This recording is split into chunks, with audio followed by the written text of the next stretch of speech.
থইচিং মারমার অসমাপ্ত স্বপ্ন। কয়েকদিন পরে ঘরে আসবে প্রথম সন্তান।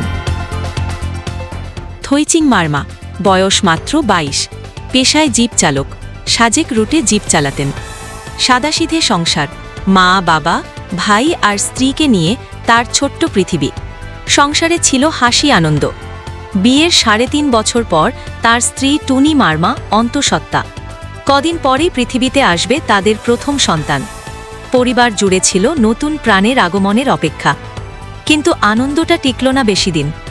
গত রোববার খাগড়াছড়ির গুইমারায় সহিংসতায় গুলিতে প্রাণ হারান থইচিং।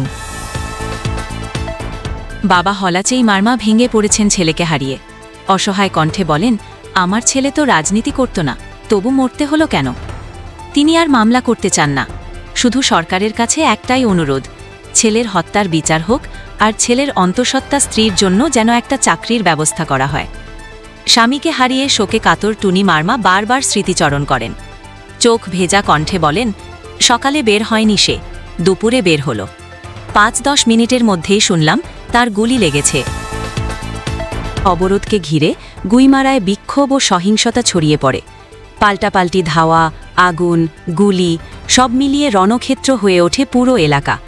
মারা যান 3 জন পাহাড়ি তরুণ, থইচিং মারমা, আথুই মারমা ও আত্রাও মারমা।